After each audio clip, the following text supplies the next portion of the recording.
ವಿಷ್ಣು, ತಾವು ಇಷ್ಟು ಪ್ರೀತಿಯಲ್ಲಿ ಇದ್ದಂತಹ ಸಂದರ್ಭದಲ್ಲಿ ಒಂದೇ ಸಲಕ್ಕೆ ವಿರಹ ಇತ್ತು, ಆದರೂ ಕೂಡ ಪ್ರೀತಿಯಲ್ಲೇನು ಯಾವುದೇ ರೀತಿಯಾದಂತಹ ಕೊರತೆ ಇರಲಿಲ್ಲ.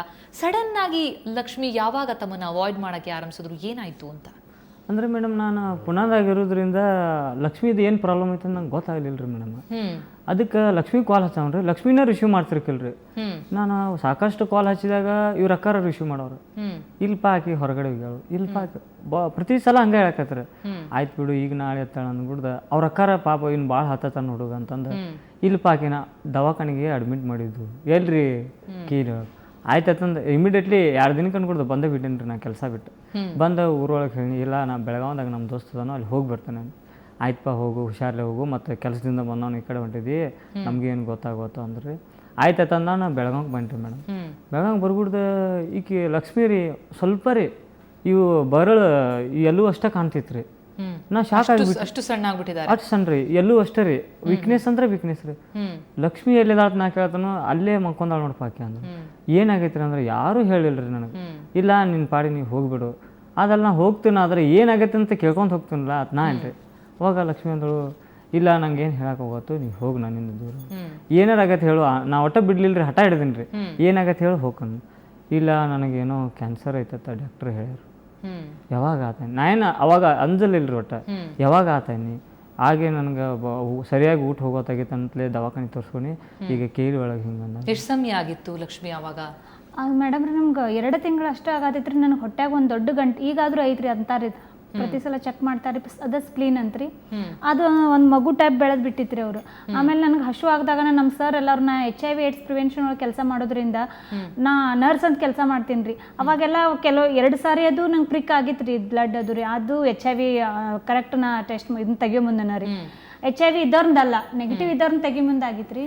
ಬಟ್ ನಮ್ಮ ಸರ್ ಎಲ್ಲರೂ ಹಂಗೆ ಕಿಂಡಲ್ ಮಾಡೋರು, ಹಂಗೆ ಏನಾರು ಆಗೈತೆ ನೋಡತ್ತೆ ನಂಗೆ ಮಾತಾಡ ಹಂಗೆ. ಅವ್ರಿಗಂತೂ ಗೊತ್ತಿಲ್ಲ, ತಮಾಷೆ ಮಾಡೋರು. ಯಾಕಂದ್ರೆ ಯಾವತ್ತು ಪ್ರಿಕಾದ ಅಷ್ಟು ದಿನ 1 ತಾಸ್ನಾಗ 2 ತಾಸ್ನಾಗ ನೋಡ್ಕೊಂಡು ಹೋಗಿ ರಿಪೋರ್ಟ್ ಹಾಕ್ಸ್ಕೊಂಬಂದ್ರೆ ನನಗೆಲ್ಲ ಹೇಳೋರಿ ಸರ್. ಅದೆಲ್ಲ ಏನಿಲ್ಲ ಅಂತ ಹೇಳ್ರಿ. ಅದೊಂದು ಭಯದಿಂದ ಏನು ಮಾಡಿರಿ ಸರ್, ಭಾಗ್ಯ ಹಾಸ್ಪಿಟಲ್ ಅಂತ ಗೋಕಾಕ್ನಾಗೆಲ್ಲ ತೋರ್ಸಿನ್ರಿ. ಅಲ್ಲಿ WBC ಕೌಂಟ್ 2,32,000 ಬಂತ್ರಿ. ಆ 2 ಲಕ್ಷದ ಅವ್ರಿಗೆ ಅಜಾಬಾಗಿ ಮತ್ತೊಂದ್ಸಲ ಜಾದವ್ ಕಡೆ ಟೆಸ್ಟ್ ಮಾಡಿಸಿರಿ, ಅಲ್ಲಿ 2,18,000 ಬತ್ರಿ. ಈ ರೀತಿ ಹೆಚ್ಚಾಗತ್ತೈತಿದೆ ಅಂತ ಹೇಳಿ ಅವರು ಬೋನ್ ಮ್ಯಾರೋ ಟೆಸ್ಟಿಂಗ್ ಅಂತ ಕಳಿಸಿರಿ ಮೇಡಮ್. ಅದಂತೂ ನಂಗೆ ಅದು ಏನಾರು ಅದ್ರ ಬಗ್ಗೆ ಗೊತ್ತಿದ್ರು ನಾ ಇದಿದ್ರು ಮಾಡಿಸ್ಕೋತಿರ್ಕಿಲ್ರಿ ಮೇಡಮ್. ಅಷ್ಟು ಅಂದ್ರೆ ಇಷ್ಟು ಫಸ್ಟ್ ಒಂದು ಇಂಜೆಕ್ಷನ್ ಅಂತೇಳಿ ಸುಂದು ಮಾಡೋ ಸಂಬಂಧ ಕೊಡ್ತಾರೆ ಮೇಡಮ್. ಆಮೇಲೆ ಒಂದು ಡಬ್ಬನ್ ಟೈಪ್ ಇರ್ತೈತ್ರಿ ಮೇಡಮ್, ಅದು ಪೂರ್ತಿ ಎಲ್ಲ ಎಲ್ಲೂ ಒಳಗೆಲ್ಲ ಹೋಗಿ ಬರಬೇಕು. ಅದೊಂದು ಏನೋ ರಸ ತಗೊಂಡು ಅದನ್ನ ತಡ್ಕೋಬೇಕಾದ್ರೆ ನಂಗೆ ಒಂದು 2-3 ದಿನ ಆಯ್ತು ಇಬ್ರು ಕುಣಿಸೋದು ಎಬ್ಸೋದು ಮಾಡಿದಾರೆ. ಅಲ್ಲ ಅವಾಗ ಏನ್ ಅನ್ಸ್ತಿತ್ತು ತಮ್ಮ ಮನಸ್ಸಲ್ಲಿಂದ, ಏನಾಗ್ಬಿಟ್ಟಿದೆ ನನಗೆ ಅಂತ? ಯಾರು ಹೇಳಿಲ್ರಿ, ಡಾಕ್ಟರ್ ಜಸ್ಟ್ ಒಂದು ಇಂಜೆಕ್ಷನ್ ಮಾಡ್ಲಿಲ್ರಿ. 2 ದಿನ ಹೋದ್ರು ಕೂಡ ನಾ ಆಗ್ತೀನ್ರಿ ಸರ್ ನಂಗೆ ಏನಾಗೈತೆ ಅಟ್ಲೀಸ್ಟ್ ನಂಗೆ ಜ್ವರದಾರು ಇಂಜೆಕ್ಷನ್ ಮಾಡ್ರಿ. ಅವ್ರಿಗೆ ಗೊತ್ತೈತ್ರಲ್ಲ, ಅದಕ್ಕಾಗಿ ಯಾವುದೇ ಇಂಜೆಕ್ಷನ್ ಕೊಡ್ಲಿಲ್ರಿ ಅವರು. ನೀ ಕೇಳಿಗೆ ಹೋಗಮ್ಮ ಅದ್ರದ್ದೆಲ್ಲ ಟ್ರೀಟ್ಮೆಂಟ್ ಸಿಗ್ತೈತಿ ಅನ್ನೋರ್ರಿ.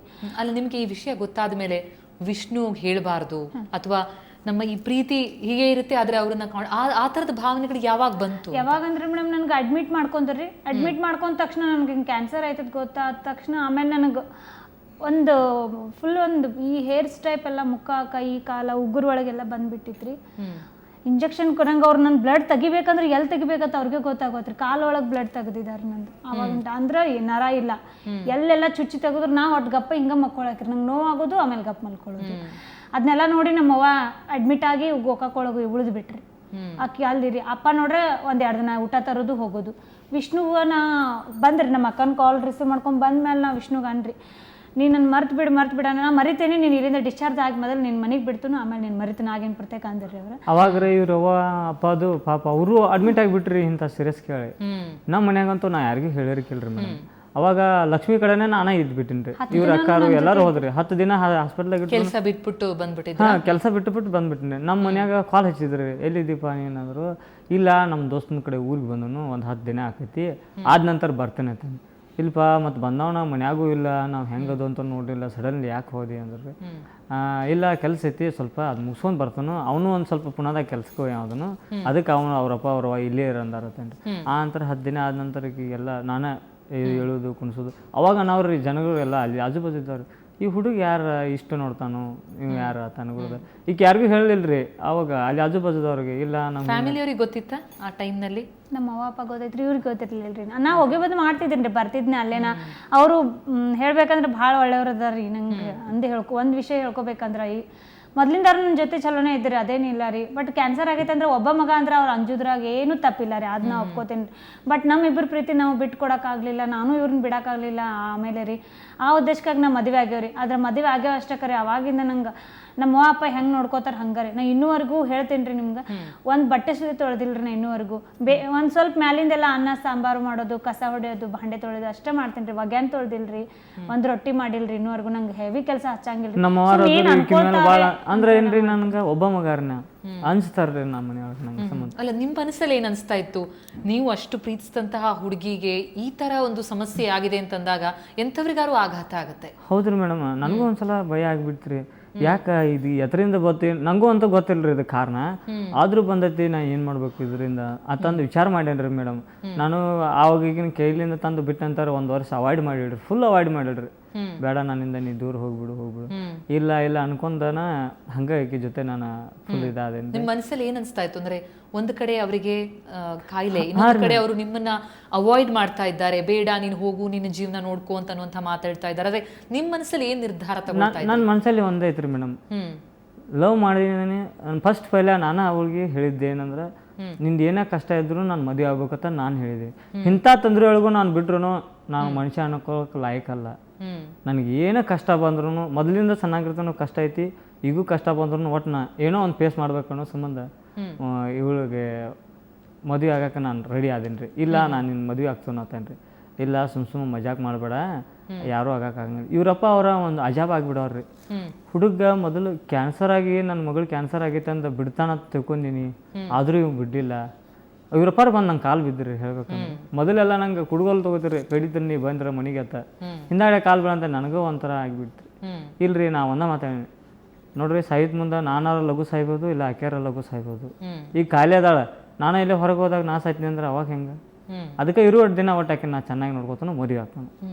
ಏನು ಮಾಡ್ತೀರಿ ಮಾಡ್ರಪ್ಪ, ನಾವೇನು ಹೇಳಂಗಿಲ್ಲ, ನೀವು ಇಬ್ಬರು ಗಂಡ ಹೆಂಡತಿ ಬಿಟ್ಕೊಡ್ದು ಅಂತಂದ್ರಿ. ಅವಾಗ ನಾನು ಒಂದು ಎನ್ಜಿಒದಾಗ ವರ್ಕ್ ಮಾಡೀನಿ ಕೆಲಸ. ಎನ್ಜಿಒದಲ್ಲಿ ಮಾಡ್ತೀನಿ. ನೀವು ಒಂದು ಯಾವ ರೀತಿ ಕ್ಯಾನ್ಸರ್ ಸಮಸ್ಯೆ ಇದೆ ಅಂತ ಗೊತ್ತಾದ ಬಳಿಕ ಅದಕ್ಕೆ ಮೆಡಿಕೇಶನ್ಸ್ ಇರ್ಬೋದು, ಭಾಳಷ್ಟು ಖರ್ಚುಗಳು, ಜೊತೆಗೆ ಮನೆಯಲ್ಲೂ ಕೂಡ ಅದನ್ನು ಅವ್ರನ್ನೂ ಸಮಾಧಾನ ಮಾಡಬೇಕು, ಹಾಗೆ ತಾವು ಪ್ರೀತಿಸಂತ ಹುಡುಗನ್ನ ಅವ್ರಿಗೂ ಸಮಾಧಾನ ಮಾಡಬೇಕು. ಇದು ಎಲ್ಲ ಸವಾಲು ಹೇಗೆ ಎದುರಿಸ್ತಾ ಇದ್ರಿ ಆ ಸಮಯ ಅಂತ? ಅವಾಗ ಏನಂದ್ರೆ ಮೇಡಮ್, ನಂಗೆ ಜಾಬ್ ಐತ್ರಿ, ನಂಗೆ ಭಯ ಪಟ್ಕೊಳ್ಳಿಲ್ರಿ. ಅದ್ರ ಏನಂದ್ರೆ ರೀ, ಬರೀ 30 ಟ್ಯಾಬ್ಲೆಟ್ಗೆ 6,000 ರೂಪಾಯಿ ಕೊಟ್ಟು ತೊಗೊಂಡೇನಿ ರೀ ಮೇಡಮ್. ಆ ಟೈಮ್ನಾಗ ನಂಗೆ ಬರ್ಡ್ಸ್ ಎನ್ಜಿಒದವರೆಲ್ಲ ಭಾಳ ಹೆಲ್ಪ್ ಮಾಡಿ ಎಲ್ಲರಿಗೂ ಎಷ್ಟಾಗತ್ತೆ ಅಷ್ಟು ಇದು ಹುದ್ದೆ ವೈಸ್ದು ಎಲ್ಲರೂ ಅಮೌಂಟ್ ಸೇರಿಸಿ ನಂಗೆ ಕೊಟ್ರಿ 40,000. ಬಟ್ ಅದನ್ನ 2-3 ಸಲ ತಗೋಗುಡ್ಕ ಅದು ಅಮೌಂಟ್ ಮುಗಿದ್ರಿ. ನಾ ಆಮೇಲೆ ಒಂದು ಪೇಪರ್ನಾಗ ಆ್ಯಡ್ ನೋಡಿದ್ದೀನಿ ರೀ ನಾನು. ಆಮೇಲೆ ವಿಷ್ಣುನ ಹೆಂಗಂದ್ರೆ ರೀ, ಈಗ ಮದುವೆ ಅಂತೂ ಆಫೀಸ್ ಸ್ಟಾಫ್ನವರೆಲ್ಲ ಕೂಡ್ಸ್ಕೊಂಡು ಮದುವೆ ಮಾಡಿರಿ. ಎಕ್ಸ್ ಮೇಯರ್ ವಿಜಯ್ ಮೋರೆ ಸರ್ ಅಂತ ಬೆಳಗಾವ್ದಾಗ ರೀ ಅವ್ರು ಮುಂದೆ ನಿಂತ್ಕೊಂಡು ನಮ್ಮ ಆಫೀಸ್ ಸ್ಟಾಫ್ ಎಲ್ಲ ಕೂಡ್ಕೊಂಡು ಮದುವೆ ಮಾಡಿದ್ದಾರೆ. ಎಷ್ಟು ಸಮಯ ಆದ್ಮೇಲೆ ತಮಗೆ ಕ್ಯಾನ್ಸರ್ ಇದೆ ಅಂತ ಗೊತ್ತಾದ್ಮೇಲೆ ತಾವು ಮದುವೆ ಆಗಿತ್ತು? ನಂಗೆ 2 ವರ್ಷ ಆದ್ಮೇಲೆ ರೀ ಮೇಡಮ್. ಕ್ಯಾನ್ಸರ್ ಆಗಿ 2 ವರ್ಷಕ್ಕಂದ್ರೆ ಇವರು ಹಂಗ ಜಾಬ್ ಸುಮ್ಮನೆ ಅಂದೇರಿ. ಹಂಗಿದ್ರೆ ನೀನು 2 ದಿನದಾಗ ಮದುವೆ ಆಗಿ ನೋಡೋಣ ಅಂದ ತಕ್ಷಣ ಸೋಮವಾರ ನಮ್ಮ ಆಫೀಸಿಗೆ ಬಂದಿದ್ದೀರಿ. ಅಟ್ಲಾಗ ಇಂಟರ್ವ್ಯೂ ತೊಗೊಂಡು ಹೋಗಿರಿ ನಮ್ಮಲ್ಲೇ ಆಫೀಸ್ನಾಗ ರೀ. ಇವ್ರದ್ದು ಸೆಲೆಕ್ಷನ್ ಆಗಿತ್ತು ರೀ. ಅವಾಗ ಅನ್ಗುಡ್ಕ ಬಂದು ಶುಕ್ರವಾರ ದಿನ ಅನ್ಗುಡ್ಕ ಬಂದ ಗುರುವಾರ ಹೇಳೇ ಬಿಟ್ರಿ ನನಗೆ ಎಲ್ಲ ರೆಡಿ ಮಾಡ್ಕೊಂಡನು. ಮದುವೆ ನಮ್ಮ ಮೇಡಮ್ ಹೋಗಿ ಇವ್ರು ಭೇಟಿ ಆಗಿರಿ ನನಗಿಂತ ಮೊದಲು ಆಫೀಸ್ನಲ್ಲೇ ಮದುವೆ ಆಗಿದ್ದು. ಹೌದ್ರಿ ಮೇಡಮ್. ಅಂದ್ರೆ ನಾನು ಸ್ವಲ್ಪ BSW ಹಚ್ಚಿದ್ದೀನಿ ರೀ ನಾನು. ಅಂದ್ರೆ EBP ಕಾರ್ಯಕರ್ತ ಇದ್ದೀನಿ ರೀ ನಾನು. ಕಾರ್ಯಕರ್ತ ಇಲ್ಲ, ನಿನ್ನ ಲೈಫ್ ಒಂದು ಚಲೋ ಆಕೈತಿ, ನೀವು BSW ಮಾಡ್ರಿ ಅಂದ್ರಿ. ಅಲ್ಲಿ ಮಾಡಿದ್ದೀನಿ ರೀ. ಇಲ್ಲ ಲಕ್ಷ್ಮೀದ ಹಿಂಗೆ ಪ್ರಾಬ್ಲಮ್ ಐತಿರೋದ್ರಿಂದ BSWದಿಂದ ನಂಗೆ ಏನಾರು ಅನುಕೂಲ ಆಗ್ಬೋದು ಅಂತ ಅನ್ಕೊಂಡು ನಾ ಏನು ಮಾಡೀನಿ ರೀ, ಅಲ್ಲಿಂದ ಈ ಜಾಬ್ ಹೇಳಿದ್ರಿ. ಇಲ್ರಿ ನಾನು BSW ಆಗೈತಿ ಮಾಡ್ತೀನಿ ರೀ. ಆಫೀಸ್ನಲ್ಲೇ ಮದುವೆ ಆದ್ರಿ. ಮದುವೆಯಾಗಿ ಈಗ 2.5 ವರ್ಷಗಳು ಸಂದಿವೆ. ಹೌದ್ರಿ. ಈಗ ಒಂದು ಕಡೆ ಪ್ರೀತಿ, ಇನ್ನೊಂದು ಕಡೆ ತಮಗೆ ಈ ಒಂದು ಕಾಯಿಲೆಯನ್ನ ಎದುರಿಸಬೇಕಾದಂತಹ ಸವಾಲು, ಇವೆರಡೂ ತಮ್ಮನ್ನ ಕಾಡ್ತಾ ಇರುವಂಥದ್ದು. ನಿಜಕ್ಕೂ ಈ ಜೋಡಿಯೊಂದಿಗೆ ಮಾತುಕತೆಯನ್ನು ಖಂಡಿತವಾಗ್ಲೂ ಮುಂದುವರಿಸಬೇಕಾಗತ್ತೆ. ಹಾಗೆ ವೀಕ್ಷಕರೇ, ತಮ್ಮ ಮನಸ್ಸಲ್ಲೂ ಬಹಳಷ್ಟು ನೋವು ತುಂಬಿಕೊಂಡಿರ್ಬೋದು, ಜೊತೆಗೆ ಇವರ ಬಗ್ಗೆ ಅಭಿಮಾನ ಪ್ರೀತಿ ಕೂಡ ಉಕ್ಕುತ್ತಾ ಇರಬಹುದು. ಇವರಿಗೆ ಸಹಾಯ ಹಸ್ತದ ನಿಜಕ್ಕೂ ಕೂಡ ಅವಶ್ಯಕತೆ ಇರುವಂಥದ್ದು. ಯಾಕಂದ್ರೆ ಪ್ರತಿದಿನದ ಜೀವನದ ಸವಾಲು ಒಂದು ಕಡೆ ಆದರೆ, ಇನ್ನೊಂದು ಕಡೆ ಜೀವನವನ್ನ ಬದುಕಬೇಕು ಅಂತಂದ್ರೆ, ಈ ರೋಗವನ್ನ ಗೆಲ್ಲಬೇಕು ಅಂತಂದ್ರೆ ಆ ಚಿಕಿತ್ಸೆಗೆ ಬೇಕಾದಂತಹ ಹಣದ ಅವಶ್ಯಕತೆ ಅಂತೂ ಖಂಡಿತವಾಗ್ಲೂ ಈ ಜೋಡಿಗೆ ಇರುವಂಥದ್ದು.